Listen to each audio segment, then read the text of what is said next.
Welcome to రాజనీతి. మాజీ ముఖ్యమంత్రి జగన్మోహన్ రెడ్డి స్వార్థానికి అనంతపురం నుంచి అమరావతి వరకు ప్రతిపాదించిన ఎక్స్ప్రెస్ వే బలైపోయిందండి. ఈ ఎక్స్ప్రెస్ వే అంటే ఆ రోజు రాజధాని అమరావతి అనుకున్నారు.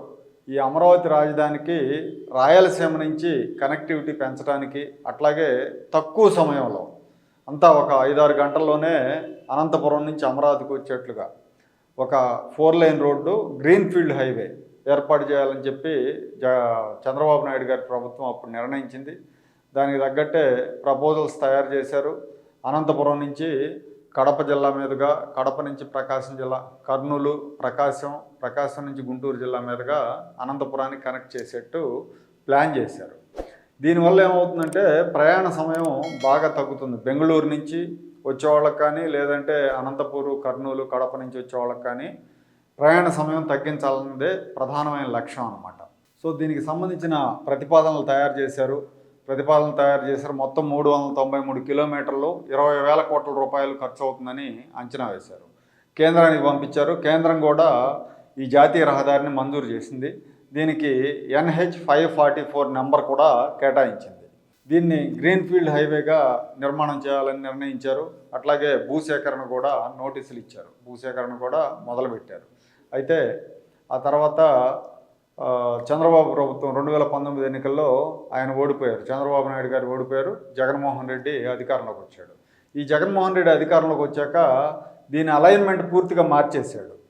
అసలు దీని ప్రధాన ఉద్దేశం ఏదైతే ఉందో, తక్కువ సమయంలో అమరావతికి చేరుకోవటం అనేది, అసలు ఆ ఉద్దేశానికి పాత్ర వేశాడు. ఆ లక్ష్యం ప్రయాణ సమయం తగ్గించాలి, ప్రజలకు అందుబాటుగా ఉండాలనేది ఒక లక్ష్యం. కానీ దానికే తూట్లు పొడి చేసి ఈ రోడ్డు అలైన్మెంట్ మార్చేశాడు.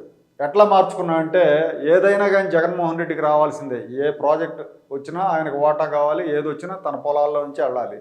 తన పులివెందుల నియోజకవర్గంలోంచి వెళ్ళేట్టు, తన ఎస్టేట్లు, ఎడపలపై ఎస్టేట్ల పక్క నుంచి వెళ్ళేట్టుగా దీని అలైన్మెంట్ మార్చేసి దాన్ని ఏం చేశాడంటే, అనంతపురం నుంచి కాకుండా కొడికొండ అని ఉంటుంది, బెంగళూరు హైదరాబాద్ హైవే మీద కొడికొండ చెక్ పోస్ట్ అని ఉంటుంది. ఆ కొడికొండ నుంచి అనంతపురం జిల్లాలో నుంచి పులివెందుల నియోజకవర్గంలో నుంచి ప్రకాశం జిల్లా మేదరమెట్ల సమీపంలో ముప్పవరం అనే ఊరు దగ్గర, అక్కడ national highway Chennai Kolkata highway కలిసేట్టు ప్లాన్ చేశాడు. ఇది 344 కిలోమీటర్లు ఉంటుంది.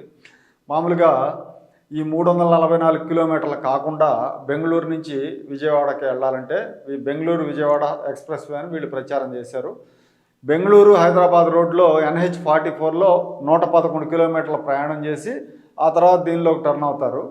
అట్లాగే ఈ ముప్పవరం నుంచి మళ్ళీ NH 16 ఇది వచ్చేసి చెన్నై కోల్కతా హైవే, ఇక్కడ ఒక 110 కిలోమీటర్ల ప్రయాణం చేస్తే కానీ విజయవాడ హైవేకి వెళ్ళదన్నమాట, విజయవాడ సిటీకి వెళ్ళాం. ఇది ఒక దండగమారి ప్రాజెక్టు. కాకపోతే తన ప్రయోజనాల కోసం ఆయన అలైన్మెంట్ మార్చారు. ఇప్పటికే NH 16 ఏదైతే ఉందో కోల్కతా చెన్నై హైవే, దీన్ని 6 వరుసలు చేసినా కూడా ట్రాఫిక్ రద్దీ ఎక్కువగా ఉంది. ఇప్పుడు ఈ రాయలసీమ ట్రాఫిక్ కూడా దీనిలోకి వచ్చి కలిస్తే అది ఇంకా హజార్డ్, ట్రాఫిక్ చాలా ఇబ్బందికరంగా మారుతూ ఉంది. సో దీన్ని ఎట్లా ఇచ్చేసాయంటే జగన్మోహన్ రెడ్డి, ఒకసారి మనం చూద్దాం చంద్రబాబు నాయుడు గారు ఉన్నప్పుడు ఎట్లా ప్రపోజ్ చేశారు అనేది. ఇది చంద్రబాబు ప్రభుత్వం కేంద్రానికి పంపిన ప్రపోజలు. ఇక్కడ కింద ఇది బెంగళూరు నుంచి హైదరాబాద్ వెళ్ళే హైవే ఉంటుంది, నాగ్పూర్ హైవే. ఇక్కడ అనంతపురం నుంచి ఇక్కడ స్టార్ట్ అవుతుంది ఎక్స్ప్రెస్ హైవే. చంద్రబాబు గారి ప్రపోజల్ ప్రకారం అయితే అనంతపూర్ సమీపంలో రాప్తాడు మండలంలో ఎక్కడో స్టార్ట్ అవుతుంది. అక్కడి నుంచి తాడిపత్రి మీదుగా కొలిమిగుండ్ల, కర్నూలు జిల్లా కొలిమిగుండ్ల, కడప జిల్లా టచ్ కాదు, కడప జిల్లా బోర్డర్లోంచి వెళ్తుంది. కర్నూలు జిల్లా కొలిమిగుండ్ల, అక్కడి నుంచి ఆళ్లగడ్డ సమీపంలో నుంచి ప్రకాశం జిల్లాలోకి ప్రవేశిస్తుంది. ప్రకాశం జిల్లా గిద్దలూరు తర్వాత ఈ బేస్తవారపేట, కొనకరమిట్ల, దర్శి నుంచి చిలకలూరుపేటకి పశ్చిమం వైపు నుంచి ఇలా వెళ్ళేసి ఇది ఫిరంగిపురం మండలంలోంచి అమరావతిలో వెళ్ళి కలుస్తుంది. ఇది అమరావతి. ఇక్కడి నుంచి డైరెక్ట్ స్ట్రెయిట్ రూటు ఇట్లా ప్రపోజ్ చేశారు చంద్రబాబు నాయుడు గారి హయాంలో. అట్లాగే ఇక్కడ కర్నూలు ఉంది. ఈ కర్నూలు సిటీ నుంచి ఇక్కడికి 80 కిలోమీటర్స్ అంత ఉంటుంది. ఇది ఒక 4 లైన్ రోడ్డు. ఈ ఎక్స్ప్రెస్ వే కనెక్టివిటీ ఇచ్చారు. కర్నూలు వాళ్ళు నేరుగా ఇట్లా వస్తారు, ఇలా వచ్చేసి ఇక్కడ కలిస్తే ఇక్కడి నుంచి అమరావతికి వెళ్ళిపోతారు. అట్లాగే ఈ కడప హెడ్ క్వార్టర్ వాళ్ళు ఎవరైతే ఉన్నారో, కడప ఇక్కడి నుంచి ఇది ఒక 70 కిలోమీటర్లు ఎంత ఉంటుంది. ఇక్కడి నుంచి ఒక 4 లైన్ కడప నుంచి డైరెక్ట్ ఈ అనంతపూర్ ఎక్స్ప్రెస్ హైవేకి లింక్ ఇస్తారు. సో దీనివల్ల ఏమవుతుందంటే అనంతపూర్ జిల్లా, కర్నూలు జిల్లా, కడప జిల్లా వాళ్ళు వేగంగా చాలా అంటే తక్కువ సమయంలో అమరావతి రాజధానికి వెళ్ళేట్టు ఆ రోజు చేసిన ప్రపోజల్ అది. అయితే జగన్మోహన్ రెడ్డి వచ్చాక ఎట్లా మార్చారంటే మనం ఒకసారి చూద్దాం.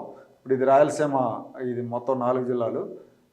దీన్ని జగన్ వచ్చాక ఎట్లా మార్చారంటానికి ఇప్పుడు చూడండి, ఇది అమరావతి, ఇదంతా కూడా అమరావతి, ఇది ఔటర్ రింగ్ రోడ్ ఇలా ఉంటుంది. ఇది చెన్నై కోల్కతా హైవే NH16 ఇది. అట్లాగే ఇది NH44 నాగ్పూర్, బెంగళూరు నాగ్పూర్ హైవే, హైదరాబాదు ఇవన్నీ ఉంటాయి. సో ఈయన ఏం చేశాడంటే ఇక్కడ ఆంధ్ర సరిహద్దుల్లో, అదే రాయలసీమ కర్ణాటక సరిహద్దుల్లో కొడికొండ అని ఉంటుంది. అంటే అనంతపూర్ని వదిలేశాడు. అనంతపూర్ ఇంకా కొంచెం పైకి ఉంటుంది, అనంతపూర్ జోలికి వెళ్ళలేదు ఆయన.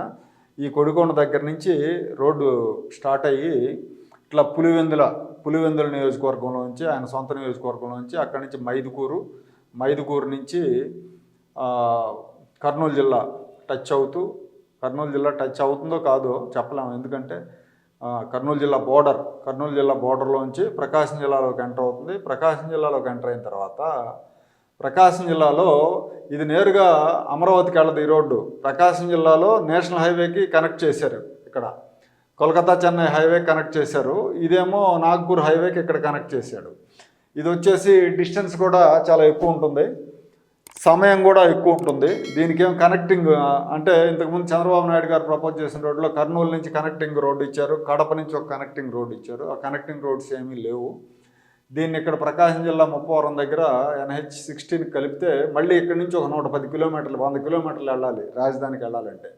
సో ఇదంతా కూడా చాలా దూరభారంగానూ ఉపయోగం లేని ప్రాజెక్టు. అంటే జగన్మోహన్ రెడ్డి తన స్వప్రయోజనాల కోసం ఎట్లా పనిచేస్తాడు అనడానికి ఇది ఒక నిదర్శనం అన్నమాట. ప్రజల ఇబ్బందులు పట్టవు ఆయనకి, ఆయన ఆర్థిక లాభాలే ఆయన చూసుకుంటారంటానికి ఇది నిదర్శనం. ఇప్పుడు చంద్రబాబు నాయుడు గారి ప్రభుత్వం వచ్చింది కాబట్టి తక్షణమే దీన్ని రద్దు చేసి పాత అలైన్మెంట్ ప్రకారం ఈ అనంతపురం అమరావతి ఎక్స్ప్రెస్ వేని పూర్తి చేయాలని చెప్పి అందరూ కోరుతున్నారు. అది జరిగితే రాయలసీమ ప్రజలందరికీ కూడా మేలు జరుగుతుంది.